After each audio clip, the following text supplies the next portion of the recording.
Fala galera do YouTube, beleza? Aqui é o Eider Mota E a Luane Mota. e hoje nós vamos falar sobre a nova série de Cavaleiros do Zodíaco na Netflix.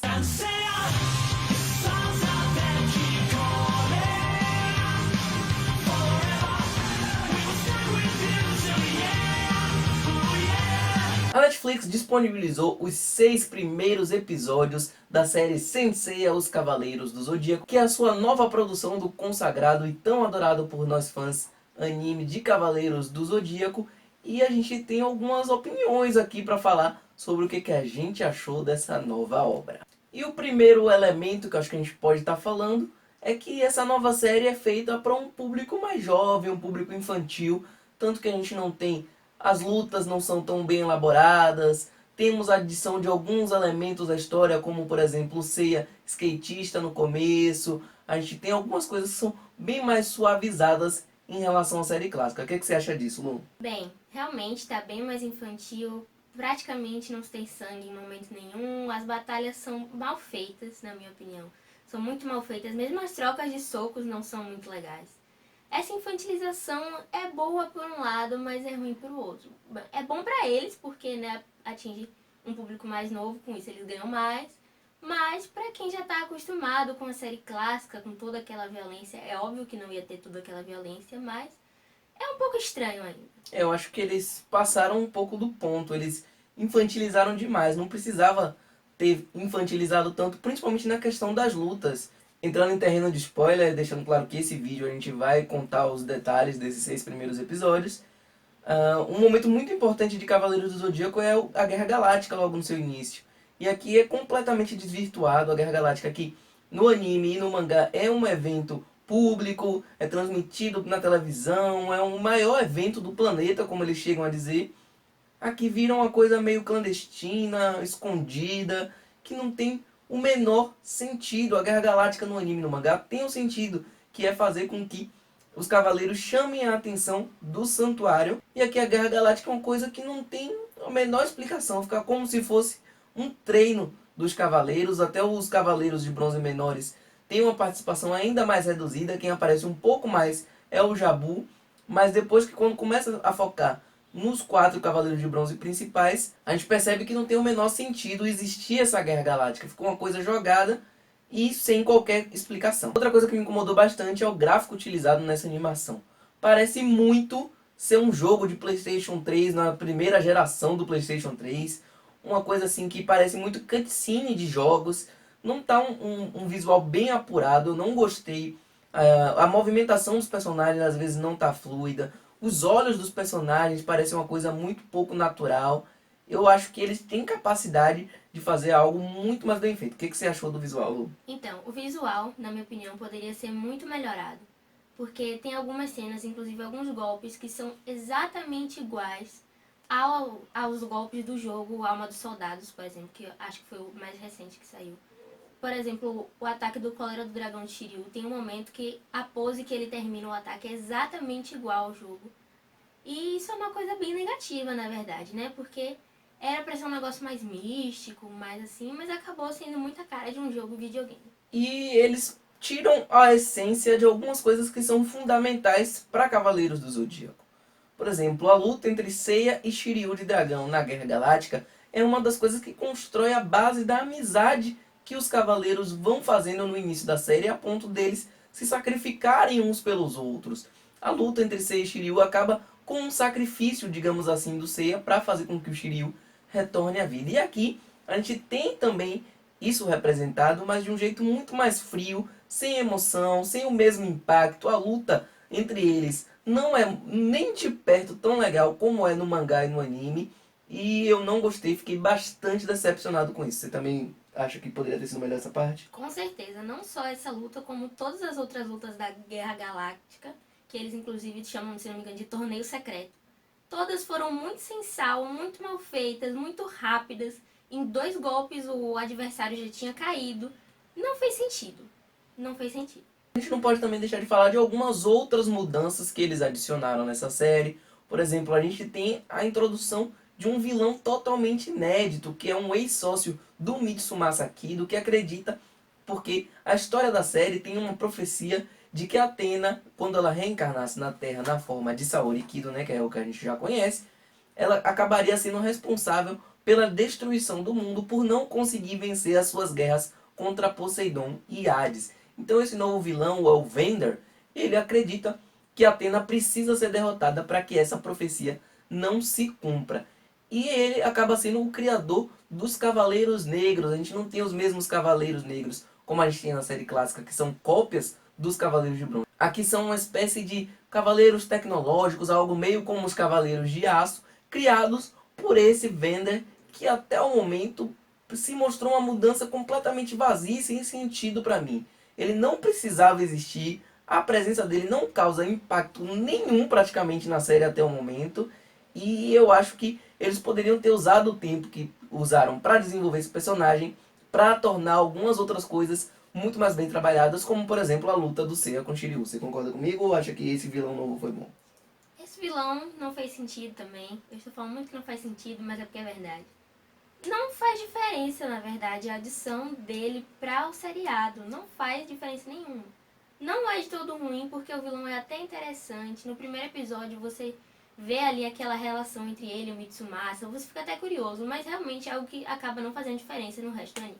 E para não dizer que a gente só fala coisas negativas a respeito dessa série, a gente precisa falar da maior polêmica, que foi a mudança de sexo do Shun, que deixou de ser um personagem masculino para ser uma personagem feminina. E por mais que isso tenha causado estranheza nos fãs, e que conforme a gente vai assistindo a gente também acha estranho ver o Shun como uma mulher, essa mudança não tem tanto impacto na história a ponto de ser uma coisa ruim.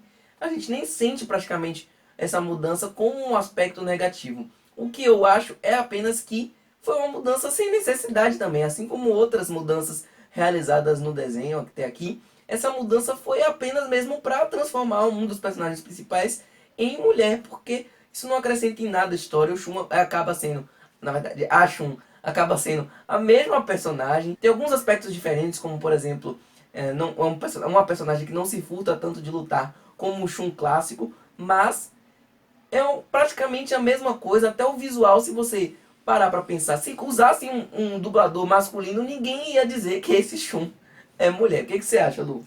Bem, a adição da Shun foi um tanto quanto estranha, mas só em questão de costume, porque como ele já falou, é o mesmo personagem, o que isso também deixa claro que não precisava ter mudado. Mas a personagem é bem legal também, bem fofinha. Ela é bem parecida com o Shun, mas ao mesmo tempo é um pouco diferente, quanto realmente essa questão de não se importar tanto em ter que lutar. Inclusive, no último episódio que foi lançado, né, no sexto episódio, ela vai pra cima, luta com o Ikki, mas, assim, realmente é o mesmo personagem. Se não tivesse mudado, não faria diferença nenhuma. Mas eu até gostei da personagem.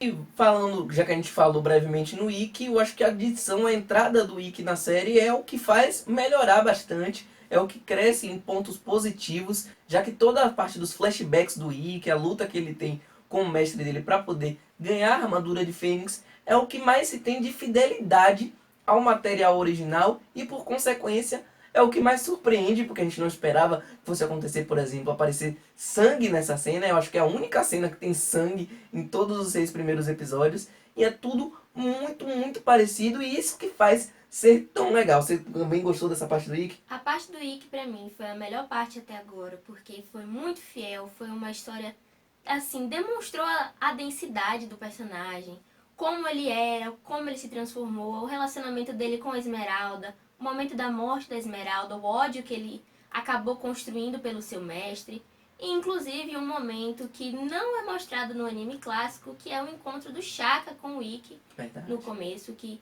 isso não tem no anime, né? Mas no mangá acontece exatamente do mesmo jeito, e essa foi uma adição muito legal. Além disso, tem outros momentos que são mais fiéis ao mangá, como por exemplo, o Yoga sendo enviado pelo santuário para matar todo mundo. A gente também tem a Saori sabendo que ela é Athena desde o princípio. São alguns elementos que são retirados do mangá e não do anime, que acrescentam bastante, eu acho que torna a história mais rica.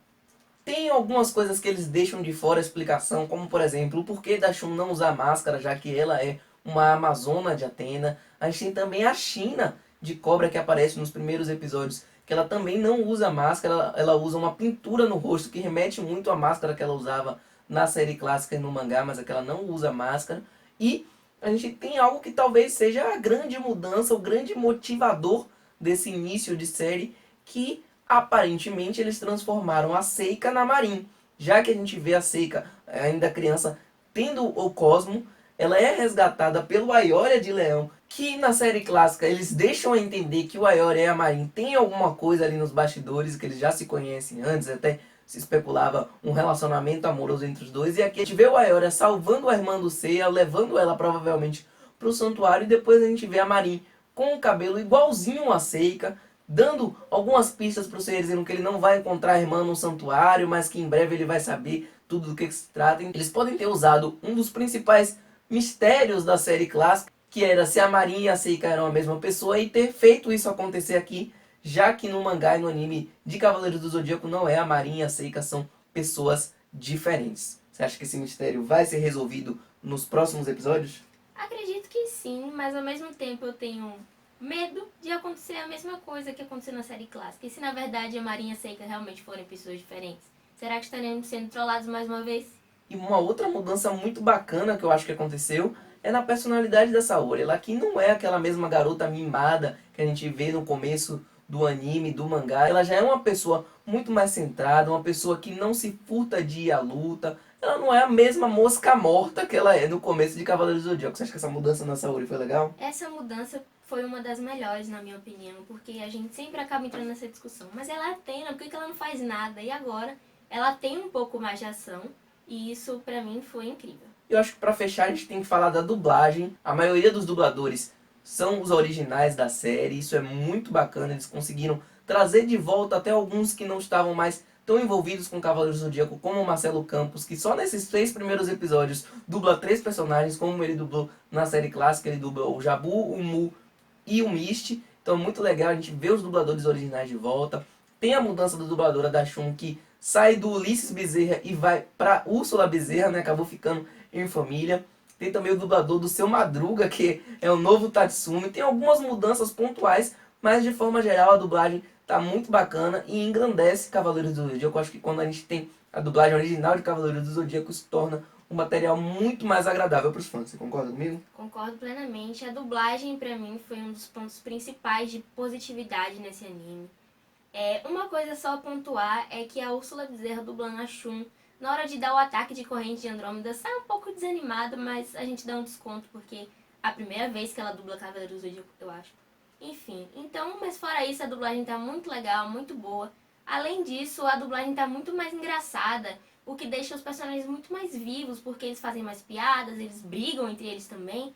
Eles usam gírias brasileiras, né? Eles adaptam essas gírias aqui para tornar mais palatável para o mercado brasileiro, e isso é muito bacana. Exato. Então é isso, o Cavaleiros do Zodíaco chegou à Netflix com seus 6 primeiros episódios. Ainda não tem previsão de lançamento para os restantes dos episódios, mas a gente espera que eles saiam, porque termina com o gancho da chegada dos Cavaleiros de Prata, que é a segunda fase mais importante da primeira saga de Cavaleiros do Zodíaco. E mesmo não sendo o material que a gente queria, que a gente esperava ver, surpreende positivamente em alguns pontos, negativamente em outros, mas é sempre bom Cavaleiros do Zodíaco estar em evidência, e a história deixa alguns aspectos que geram a curiosidade pra gente ver o que vai acontecer. Eu espero que faça sucesso, que Cavaleiros do Zodíaco continue tendo novas produções. Comente aqui embaixo o que você achou dessa nova série de Cavaleiros do Zodíaco, se você já assistiu. Se você não assistiu, diga aí também por que você teve essa opção de não assistir. Não se esqueça de dar o like no vídeo, a sua curtida é fundamental pra gente entender que vocês estão gostando do conteúdo. Vai ter muito mais coisa vindo aí de Cavaleiros do Zodíaco. Compartilhe o vídeo com amigos que gostam do anime, que querem saber a opinião sobre essa nova série. E claro, se inscreva no canal, que a sua inscrição é o nosso salário, é o que nos motiva a estar gravando novos vídeos. Então é isso, galera. Valeu e até o próximo vídeo. Valeu!